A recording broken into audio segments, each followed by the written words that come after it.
kasih Anda masih bersama kami di wawancara khusus eksklusif bersama Presiden ke-7 Republik Indonesia, Bapak Joko Widodo.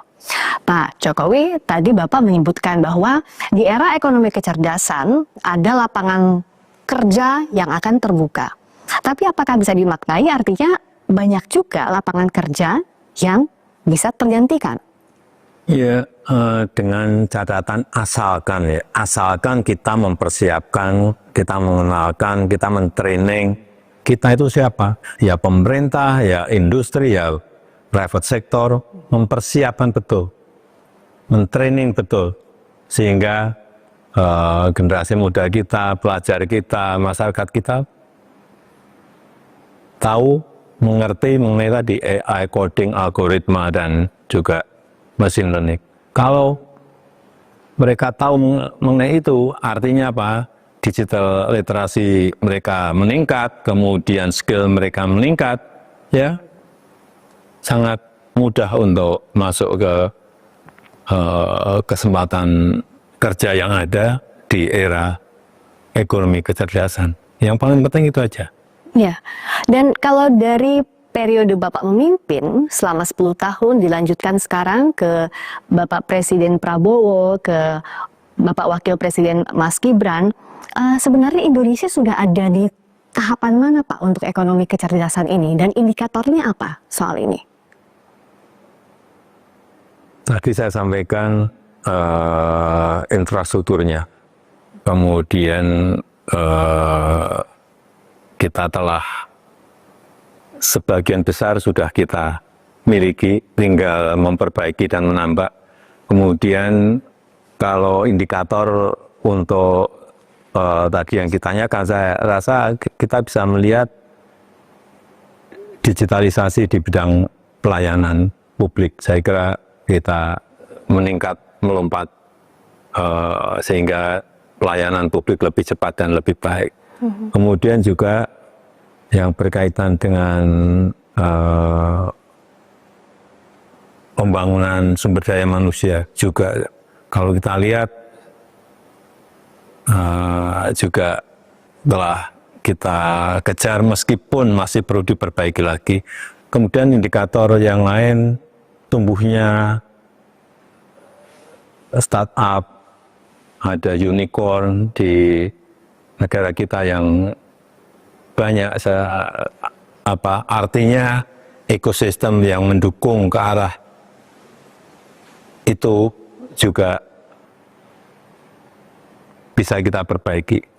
Dan juga saya kira yang penting memang nanti adalah regulasi yang mendukung tumbuhnya sebuah ekosistem untuk mendukung masuknya kita ke ekonomi kecerdasan, intelligent economy. Saya tertarik dengan sejumlah poin yang Bapak sampaikan tadi soal infrastruktur, sumber daya manusia, soal regulasi. Saya ke soal sumber daya manusia dikaitkan dengan literasi digital yang harus kita miliki. Yang masih jadi tantangan saat ini Bapak, dari mulai ekonomi digital ke ekonomi kecerdasan adalah masih belum meratanya soal literasi digital ini, dari Sabang sampai Merauke. Menurut Bapak, bagaimana menjawab tantangan ini agar kita punya literasi digital yang kuat secara merata? Ya, tugas pemerintah, tugas kita semuanya, tugas sektor swasta untuk bersama-sama mengenalkan kepada masyarakat mengenai tadi AI, coding, algoritma, mengenai machine learning bersama-sama, dan training pelatihan-pelatihan harus dilakukan merata di seluruh tanah air agar kita nanti bisa masuk ke era ekonomi kecerdasan ini betul-betul dalam posisi yang siap. Karena menurut perkiraan saya dalam 5, 10 atau 15 tahun yang akan datang akan terjadi revolusi besar dalam penggunaan artificial intelligence. Yang kedua, revolusi besar juga dalam penggunaan humanoid robotik. Nah, ini perubahan besar ini harus kita antisipasi dengan menyiapkan infrastruktur, menyiapkan sumber daya manusia, menyiapkan regulasi yang mendukung ke arah itu. Iya. Dan ini jadi tugas pemerintah terutama ya Pak. Dan Bapak sudah memulai ini ya untuk keterampilan digital. Sejak itu Bapak jadi concernnya salah satunya untuk keterampilan AI. Tapi masih memerlukan banyak sekali perbaikan-perbaikan untuk dalam rangka mengejar ke era ekonomi kecerdasan. Karena langkah yang kita butuhkan juga akan jauh lebih cepat dari ekonomi digital itu ya Pak? Iya, betul. Dan kalau bicara soal tadi AI, keterampilan soal kecerdasan buatan, kita berlomba ada yang namanya humanoid robotic. Tapi pada yang kita lihat dalam akhir-akhir ini, beberapa tahun terakhir, yang jadi kekhawatiran justru AI disalahgunakan untuk disinformasi, untuk keamanan data yang terancam karena itu. Bapak bagaimana? Itu yang saya khawatir, itu yang saya sangat khawatir dan itu yang saya takut. Jadi penggunaan AI, nantinya penggunaan humanoid robotik untuk hal yang tidak baik. Sehingga sekali lagi dibutuhkan regulasi yang ketat dalam rangka mengontrol penggunaan AI, penggunaan humanoid robotik, sehingga betul-betul barang ini berguna bagi kehidupan kita, berguna bagi ekonomi kita, justru tidak yang tadi kita khawatirkan akan merusak sendi-sendi kehidupan kita. Sekali lagi, diperlukan regulasi, aturan yang ketat dalam rangka mengontrol penggunaan AI, mengontrol penggunaan humanoid robotik. Dan ini memang harus disiapkan segera, didiskusikan segera oleh kita bersama, sehingga aturan lainnya menjadi jelas. Regulasi ini memang sulit ya Pak, apalagi untuk mengejar teknologi yang semakin cepat, seringkali aturan yang tertinggal di belakang. Ya, biasanya memang swasta lebih cepat dari regulasi. Teknologi juga lebih cepat dari regulasi. Ini yang harus menjadi concern kita bersama. Iya, regulasinya, tapi harus diimbangi juga dengan literasi digital. Jadi banyak sekali faktornya, tapi Bapak yakin Indonesia sanggup untuk menghadapi era ekonomi kecerdasan ini, Bapak? Ya tadi, asalkan. Pakai asalkan kita segera memperbaiki infrastruktur yang kurang. Infrastruktur fisik, infrastruktur digital.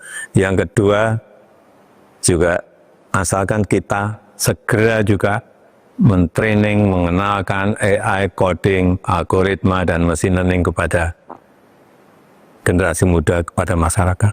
Yang ketiga tadi, regulasi yang ketat yang harus kita segera siapkan. Kalau ini semuanya dikerjakan ya, artinya kita siap menghadapi era kecerdasan. Karena memang ini adalah masa-masa ekstrim di mana perubahan itu akan sangat drastis sekali. Ini mungkin akan seperti revolusi industri di tahun 1760. Saat itu dari pertanian tradisional masuk ke era mekanisasi, era industri manufaktur, dan juga era urbanisasi masuk ke kota. Ini yang mungkin kejadiannya akan seperti itu. Sehingga saat itu produktivitas globalnya naik drastis, produktivitas nasional di beberapa negara juga naik drastis karena bisa mengikuti perubahan zaman pada saat itu. Di zaman Raja George ketiga ya. Seingat saya Raja George ketiga. Saya rasa akan kejadian itu mungkin dalam 10-15 tahun yang akan datang akan kejadian, yaitu produktivitas globalnya naik drastis karena adanya penemuan-penemuan teknologi, terutama AI dan humanoid robotik. Iya, tatanan dunianya akan berubah drastis. Jadi kita harus siap untuk itu. Berkali-kali Bapak menekankan soal infrastruktur, SDM, regulasi lagi. Regulasi ini yang jadi kendala tadi, regulasi dengan teknologi, regulasinya di belakang, teknologi sudah maju di depan. Yang jadi kendala adalah regulasi ini butuh waktu. Baik itu dari sisi pemerintahnya, aturan-aturan yang ada di sektor usaha, di sisi lain juga pendidikannya, institusi, itu semua butuh waktu. Apa artinya untuk pembuatan regulasi butuh lebih ringkas juga untuk mengejar ini, Bapak? Ya kita memang harus berubah semuanya. Kalau dulu-dulu pembuatan undang-undang, pembuatan regulasi, pembuatan aturan-aturan memerlukan waktu lama, sekarang harus cepat. Karena ini eranya era real time.